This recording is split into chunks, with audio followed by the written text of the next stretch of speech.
I've received some inquiries directly to my office regarding some of the federal grants, and some of those communications have swirled around, pending deadlines that have to be met in order to pursue those grants. It may be a situation where those dates and those deadlines vary from grant to grant. More specifically, I was forwarded a list of grants that certain school districts kind of rely on, and they were wondering what the status might be. As I looked through the list that was provided to me, I noticed that there's about 15 on this list, but only about 4 of them look like that they actually flow through the Department of Education. So I'm just going to focus on those. I'm assuming that those that flow, that are identified as the Department of Agriculture for Food and Nutrition Services, and some of the others through the Department of Health and Human Services. You can correct me if I'm wrong, but I'm assuming that the State Department of Ed doesn't really oversee those. But the ones Mr. Chairman, if you'll indulge me, I'd like to ask regarding the 4 that are on this list that are identified flowing through the Department of Education. There are 4. There is one that is identified for special education state personnel development, a second one for student support and academic enrichment programming, a third one for school safely national activities, and a fourth one with a very similar description, but also has to do with safe and drug-free schools. Would you have any information with you today on those 4? Could you tell the committee and myself if you know what the deadlines are, or if those are programs that you continue to that you are going to pursue the grants for those again this year? Yes, sir. Thank you for the question, Mr. Speaker. Thank you for your leadership. Thank you for the opportunity to come here and speak to the committee and provide any kind of clarity that we can. And I do want to be clear on this. My agency hasn't missed a single deadline for any grant or any program. Not a single one. So one of the things that we take very seriously, and I've been clear for a few years now, is that I'm going to analyze every single dollar and ensure that every dollar that we accept is used for the best purpose for our parents, teachers, and kids, that it is transparent so that taxpayers can see how the money is being spent, and that there's no strings attached to those funds that make them ineffective and that tie the hands of our districts in ways that are inappropriate. And so what we've seen in several of those grants, no issue with special ed, student support, no issue there. One of the things that districts across the state reached out to us on was, can there be some grants that they apply to directly? We said, absolutely. If you want to apply for a grant directly, the AWARE grants or some of these student service grants, we said, hey, we will sign a letter of support. You go for it. We oversee $27 million grants from the Project AWARE's grant pool. And we've encouraged districts, hey, they have some small grants. If you want to pursue them, we'll write you a letter, send it over to the federal government. More than happy to assist you with that. School safety, we have opted towards larger school safety grants that give us flexibility to work with DPS and Homeland Security. We've been working with them from day one to ensure that all of the services that we provide are helpful to the districts. There was a lot of issues with local districts saying, well, we got this from DPS and we got something different from you guys. And now Department of Homeland Security tell us that we actually needed to do this type of review of our safety procedures. So with the grants we're pursuing, they're much larger than some of the grants we pursued in the past, and they give flexibility for partnerships with DPS and Homeland Security so that our schools can be safe. And I appreciate this body and your efforts in school security. It is one of our top priorities to ensure that all districts have the ability to be safe. And we felt it was crucial to to apply for large grants in that regard, and also grants that give local districts the ability to make decisions on what their school safety procedures look like. So those are special ed, no deadlines missed. We're very passionate about ensuring our special ed students have all the funding necessary. And, one of the things that we did is we put a special incentive out last week to ensure that our kids have high quality special ed teachers. It's a major shortage area.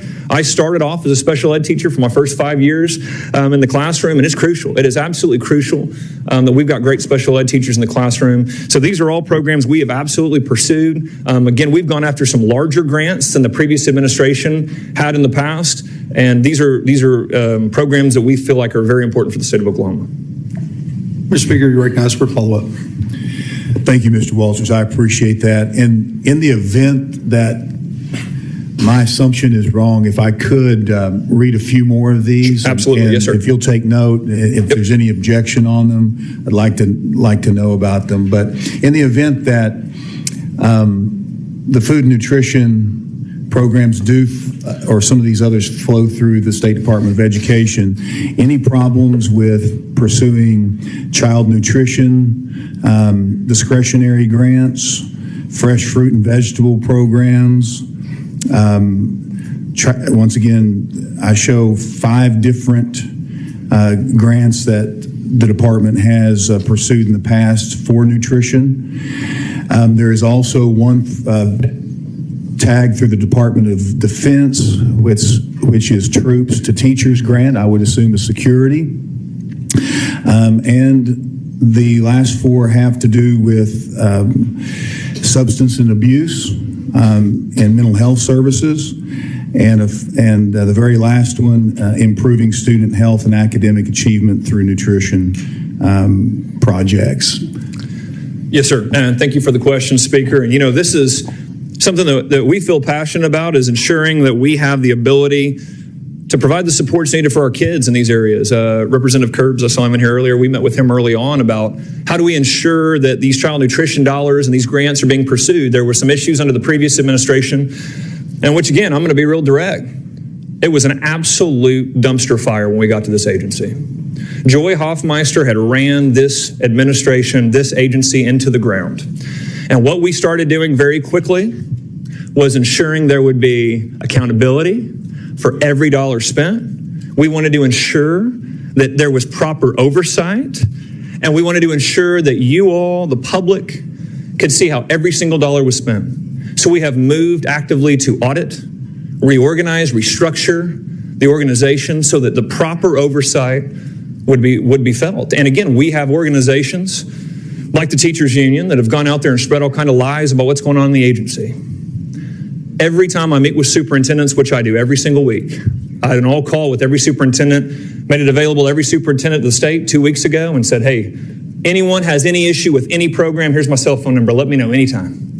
You can come over to the agency and meet with us anytime. That invitation is obviously open to any member of the legislature. I've said that from day one. We want to be the most transparent and responsive agency in the state of Oklahoma. So anytime that you have a question or an issue, please send it over to us. But the teachers union, I don't negotiate with the teachers union. They're a terrorist organization that is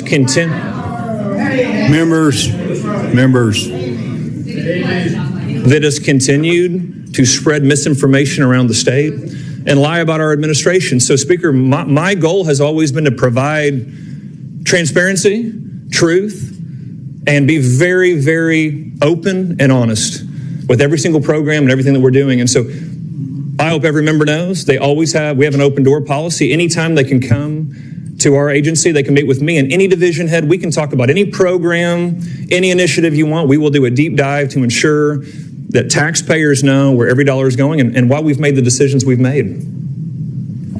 Speaker McCall, you're recognized for follow-up. Thank you, Mr. Chairman. I appreciate it. And Mr. Walters, thank you for taking the questions.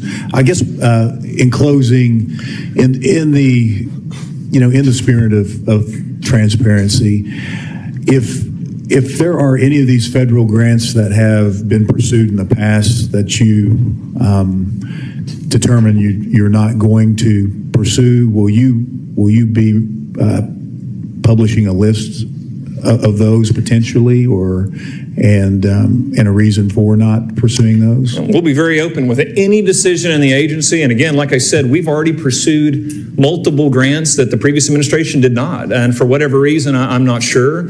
Again, the lack of processes in place was just incredible when we took this agency over. And so what we've worked on is processes in place where we can be very transparent with any member of the legislature to say, so not only here's why we made the decision, but here's how we make decisions. Here's our process. Here's where it goes. When a division head makes a decision, again, we inherited an agency that there was no check from senior leadership over spending.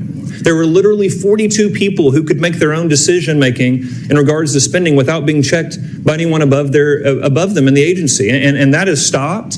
And we want to be sure if you've got a question, if I don't have an answer, we'll set up a meeting and we'll get that answer for you immediately, Speaker, and any member of your legislative body, because we want to be completely transparent with leadership, but also with the taxpayers. So yes, sir, absolutely. We will make ourselves available for any questions or issues.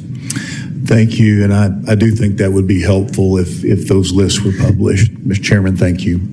For more information, you can visit tulsaworld.com.